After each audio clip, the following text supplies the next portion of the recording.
Ils diffèrent, mais les regards ne trompent pas. Gamines, elles le sont encore et c'est seulement en posant un œil sur leur musculature qu'on se rend compte que ces jeunes filles de 15 ans n'ont pas passé leur enfance à jouer à la marelle. Pour la plupart d'entre elles, déjà 9 ans de pratique quotidienne.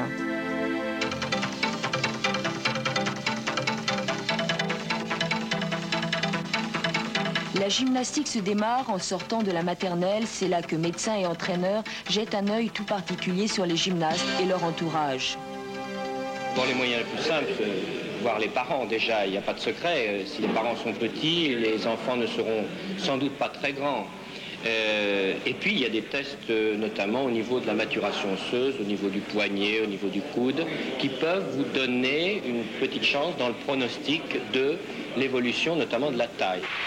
Hier, les soviétiques médaillés d'or ont prouvé leur bon pronostic. 5 gabarits totalement identiques et idéal pour la discipline, 1,45 m pour 30 kg.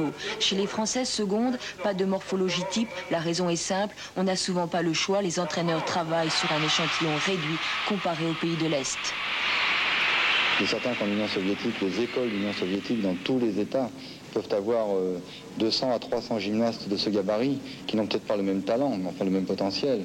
Alors que nous, lorsque nous sortons nos juniors dans nos centres, nous sommes à 20 ou 30 juniors pour essayer de préparer une équipe de France qui va peut-être tourner à 15, 16 athlètes pour préparer un championnat du monde. Alors vous voyez le fossé.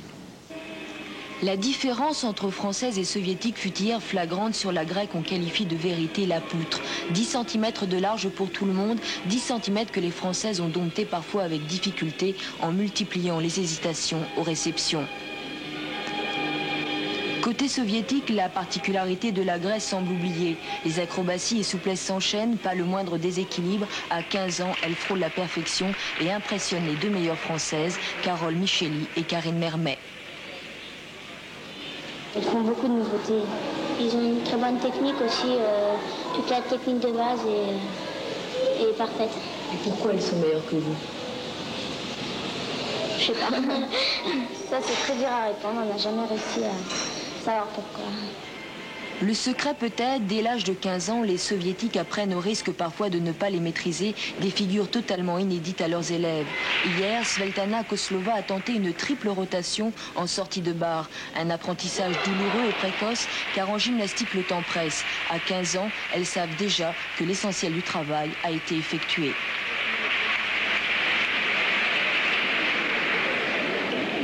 Vous allez continuer la gymnastique jusqu'à quel âge? Moi, j'espère jusqu'au JO de Barcelone. Ouais.